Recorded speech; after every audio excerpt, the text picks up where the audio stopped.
Sedangkan bagi seorang perawat, apalagi manajer keperawatan untuk tahu bagaimana menentukan beban kerja perawat.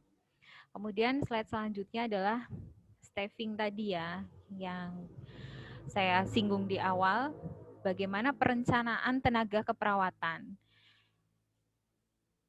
Tenaga keperawatan, tenaga kerja ya, kalau kita tahu staff ya, sering dengar staff, karyawan ya, kemudian tenaga kerja ya, itu sama ya. Jadi perencanaan tenaga keperawatan atau perencanaan staffing itu adalah merupakan fungsi utama bagi seorang pemimpin organisasi termasuk keperawatan. Nah ya, tadi baik dari manajer keperawatan itu memimpinnya bagaimana, karena fungsi utama ini untuk merencanakan berapa sih jumlah perawat yang si pagi di ruang bangsal penyakit dalam, berapa sih yang si pagi yang di ruang ICU, nah, kan berbeda ya.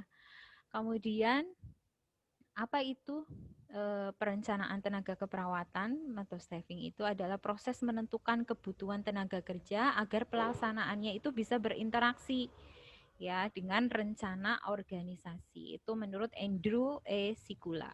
Ya, kemudian menurut Kuntoro 2010 itu menyatakan bahwa perencanaan tenaga kerja atau staffing itu adalah salah satu fungsi utama seorang manajer termasuk juga manajer keperawatan.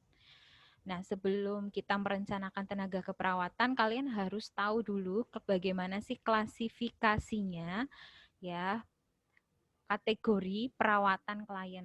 Nah, tadi saya sudah singgung bahwa klien itu kalau misalnya perawatannya beda-beda, itu akan menentukan beban kerjanya perawat.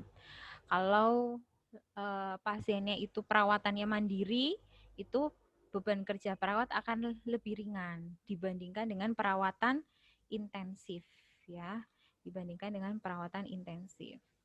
Nah, ini ada 4 kolom. Yang pertama adalah perawatan mandiri atau minimal atau self care. Ya, ini kalau misalnya pasiennya itu kategorinya itu di nomor poin 1 sampai 6 ya. Kebersihan diri, dari toileting, kemudian ganti pakaian, itu bisa dilakukan secara mandiri, makan minum juga bisa dilakukan mandiri.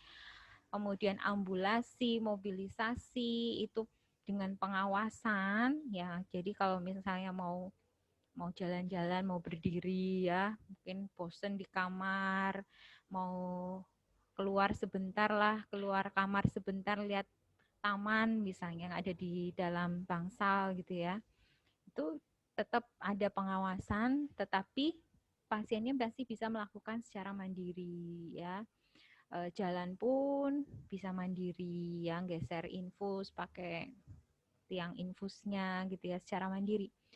Observasi TTV, tanda-tanda vital, itu setiap pergantian jaga, pengobatannya minimal, psikisnya stabil. Jadi kalau psikisnya stabil, orang yang diajak ngobrol nyambung, ditanya juga nyambung, pasiennya sadar, apa-apa masih bisa sendiri, perawatan dirinya, perawatan luka misalnya sederhana, ini kategori pasien-pasien yang dilakukan secara perawatan minimal.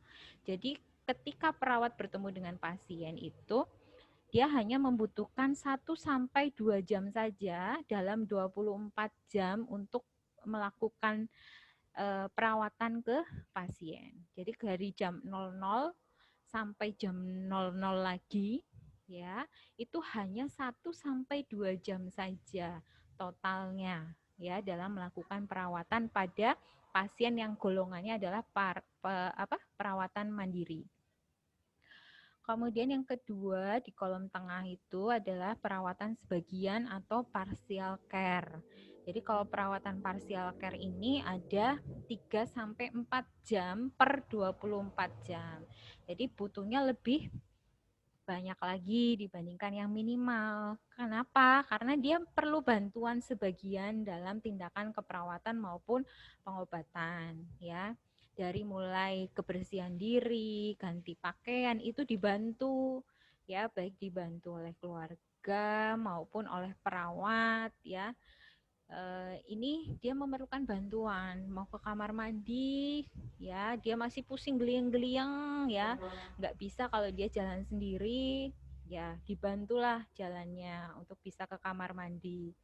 Observasi TTV-nya itu setiap 4 jam. Nah, ini kategori-kategori perawatan yang sebagian. Tadi ambulasi, mobilisasi itu dibantu, pengobatannya pakai injeksi, pasiennya bisa juga ada yang pakai kateter urin, ya. Jadi pasiennya di tempat tidur, ya, mungkin bed rest, ya. Nah, ini butuh waktunya adalah 3 sampai 4 jam saja perawat bertemu dengan pasien selama 24 jam. Kemudian yang ketiga adalah perawatan total atau total care. Total care itu 5 sampai 6 jam per 24 jam, ya lebih lama lagi. Kenapa? Ya karena total care penuh perawatannya itu dibantu, ya.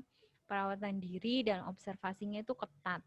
Ya, kategorinya adalah semua kebutuhan itu dibantu, baik makan, minum dibantu, didulang, ya, ganti baju apalagi, ya. Biasanya juga bed rest, ya. Biasanya juga mungkin pakai selang NGT, selang makan, ya. Atau pengobatan yang internal lewat drip, pakai suction bisa, ya, di suction banyak sekret dan lain-lain. Kemudian yang terakhir adalah perawatan intensif atau intensive care. Nah, kalau perawatan intensive care ini, ya, ini perawatannya itu terus-menerus, ya, secara terus-menerus perawatannya dilakukan, ya, lewat ICU, ya. Misalnya pasien-pasien ICU, pasien-pasien di ICCU, apa sih bedanya ICU dengan ICCU? Kalau ICU itu pasien yang dirawat di ICU, ya, biasanya pasien-pasien nggak sadar, dia butuh ventilator, dia butuh ventilasi pakai alat. Jadi kalau bernafas itu dia butuh ventilator, butuh yang namanya ini apa namanya? Kalau misalnya dia tiba-tiba henti jantung, ya langsung